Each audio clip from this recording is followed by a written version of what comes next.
Well, would you look at this? I'm actually getting a worst team done in an appropriate amount of time. To be honest, since we're nearing the finish line on this particular series, I figured it would be best for all of us if I just got it done, even if it mentally exhausts me. So yeah, here you have it. The worst team for Pokemon Sun and Moon. As time goes on, the more I love and miss the Alola region. That being said, I'm making another miserable team, so perhaps I'll start being more neutral on Sun and Moon after this team is done. Anyways, before we hop into this team, let me go over how we do these for anyone unfamiliar with the worst team series. Essentially, the worst team is a team composed entirely of the worst possible Pokemon in a region, this time being from the Alola region. It's not going to have 6 Grubbin or anything like that. It'll be a team that is bad, but can still have a shot at actually beating the games. It'll challenge you, but it won't be impossible to beat by any means. If it sucks, it makes you go insane, then good. Everything went according to plan. As always, I'll be providing a moveset for these Pokemon that include TM moves, but will not include post-game tutor moves or egg moves. We will be going over all the important battles that these Pokemon can try their best against. Those important trainers consist of all the Kahuna battles, Totem Pokemon, Elite Four members, Champion, Rival, and the Evil Team leaders. I think you all get it. So I guess there's nothing else to say other than let's get into it.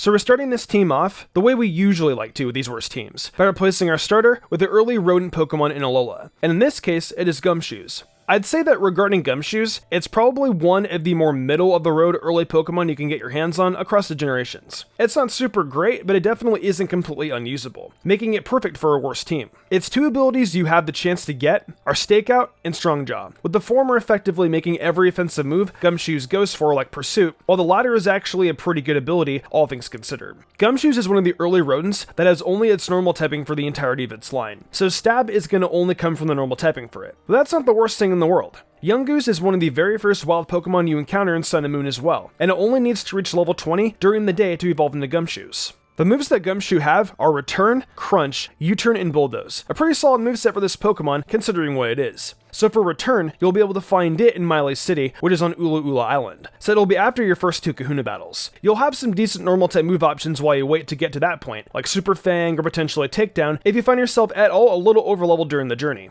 The next move is Crunch, which it'll learn at level 39, and you'll naturally have Bite at level 19 that you can hold on to until you get that point. Remember, one of the abilities you have access to is Strong Jaw, so Crunch and Bite could potentially be even stronger. The next move is U-Turn, which serves as a great pivot move, and gives Gumshoos a quick way out of battle while doing damage. It's actually another move you can get in Mile City. Actually, this is a bit crazy. You'll find the last move for its set Bulldoze in Mile City too. You'll have your full set for this Pokemon right as you start the 3rd island. So for the bulk of the game, you'll be in good shape.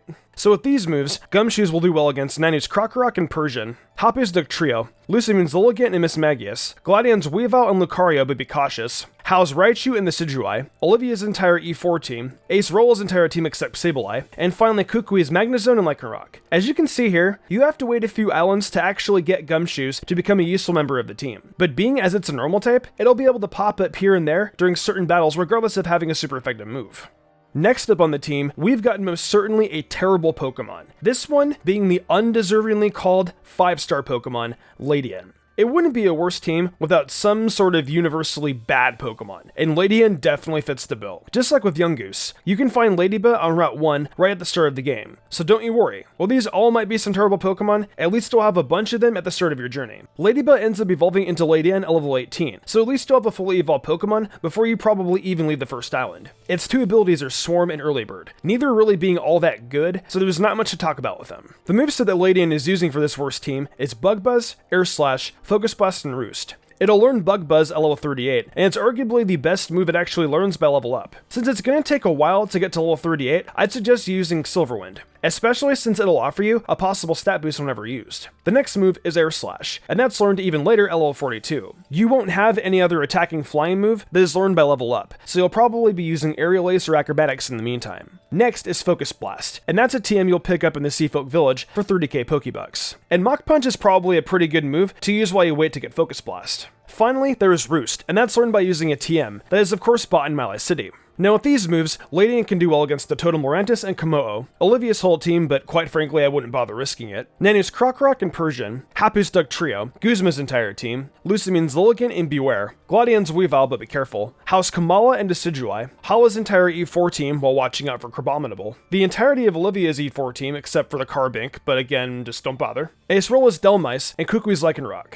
Next up on this worst team, we've got Kingler's cousin from Hokkaido, the snow crab, Crabominable. You know, Crabominable could really be a better Pokemon if it just had some good defenses going for it. But instead, it's just got 97 base HP and 132 base attack. So at least it's going to be hitting hard. You'll be able to get a Crabrawler rather early on, as early as Route 2 in fact. You need to find it in a pile of berries, and that may take a few tries, but stick with it and you'll definitely have one pretty early. Now the real pain in the butt here is you can't actually evolve into Crabominable until just before you face off with Elite Four, so you'll only be able to take advantage of the fighting type through most of your journey. Though with a Pokemon like this, it makes plenty of sense to include it on this team, considering it being such a pain. The moves for Crabominable on this worst team are Ice Hammer, Close Combat, Rock Slide, and Brutal Swing. So Ice Hammer is learned to level 37, but the reality is that you'll probably still have Crabrawler by the time you even hit this level. So you'll need to use the mover learner on Mount Lanakila, and in turn you'll need to pick up a nice heart scale during your journey. The next move is Close Combat, and whether you're a Crabrawler or not, you'll be learning it at level 49. And on the way to getting to that move, you'll have other options like Power Up Punch and Reversal to use. Then we've got Rock Slide, which is a TM you'll find in the Melee Sea, and you need Torpedo to actually reach. Finally, there's Brutal Swing, which you will find on the northern part of Route 5. So with these moves, Crabrawler/Crabominable can do well against the Totem Raticate and Gumshoes, Olivia's entire team, Nenya's Crocrock and Persian, Hapu's Duck Trio,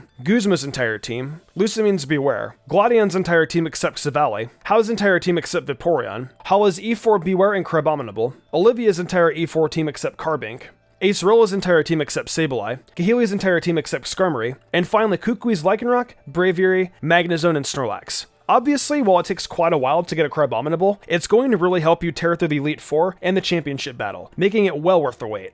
So next up, I figured we definitely needed some kind of Fairy type coverage in here. So I went with one of the worst Fairy types available in Carbink. There may be some usage for a Carbink on competitive teams, but in a playthrough, it's just awful. The best part about it, possibly, is the fact that you can get one so early on in Pokemon Sun and Moon. That's right, this is yet another early Pokemon that you can find on Tanqueray Hill, and it'll be nice and ready for your whole journey. You'll end up having Clear Body on it too for an ability, so no need to worry about ever having your stats lowered. That's what I call consistency. Way to go, Carbink. The moveset Carbink is using is going to be Moonblast, Stone Edge, Psychic, and Rock Polish. Moonblast is definitely Carbink's best move, and it's going to be learned at level 50, so obviously you'll need to use something else while waiting to learn it. Well, unfortunately, there isn't an actual Fairy type move that can learn prior, and by the time you get the Dazzling Gleam TM, you'll probably be at level 50 or at least right around it. Then there's Stone Edge, which it learns at level 49. However, you can buy the TM in Seafolk Village, so you'll be able to get access to it a little sooner. While you wait to get it though, I definitely suggest running Ancient Power, which is learned at level 36. Then there's Psychic, which is a TM gotten in the Aether Paradise, before all the crazy story stuff goes down, but after you defeated your first Ultra Beast. Finally, there's Rock Polish, which you get from a TM that you can buy in Mile City.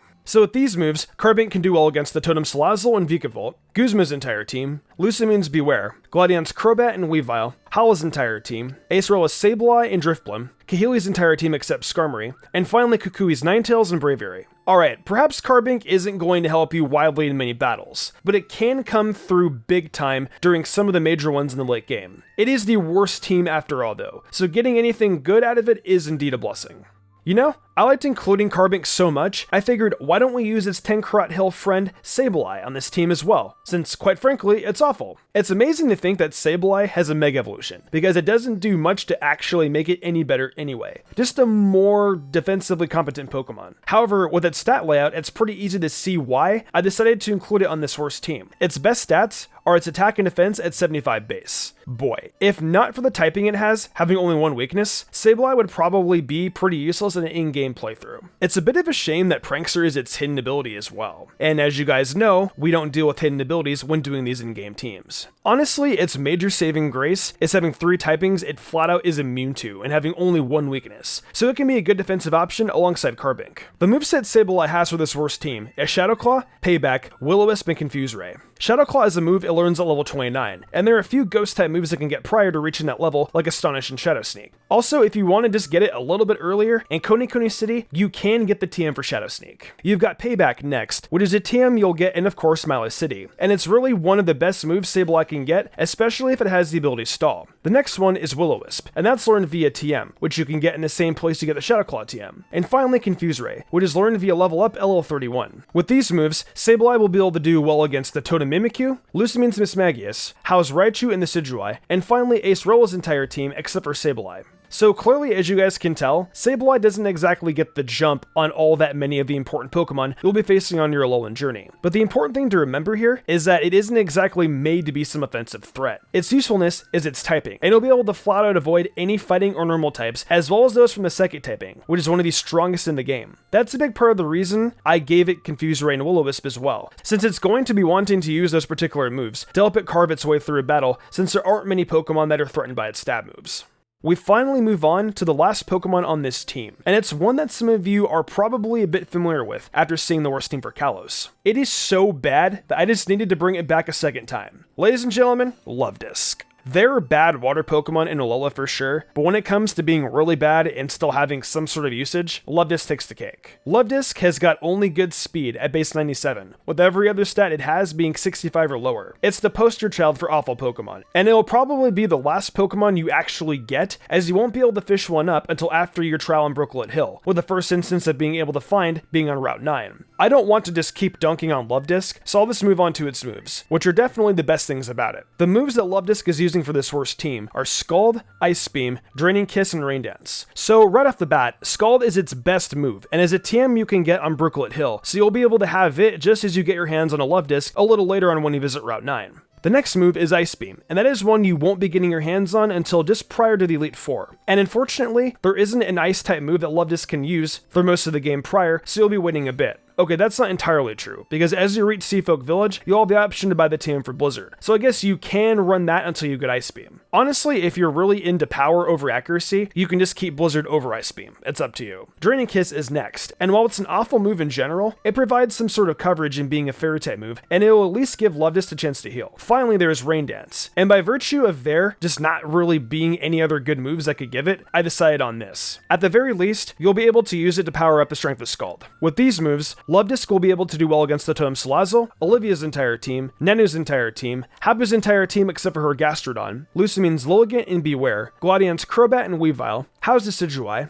Hala's entire team, Olivia's entire E4 team except Relicanth, Aceroa's Sableye, Kahili's entire team except for Skarmory, and finally Kukui's Lycanroc and Braviary. You know, Luvdisc is actually perhaps a little more useful than I gave it credit for. I mean, those stats are so bad that it's not exactly hitting hard, but it definitely at least has some coverage.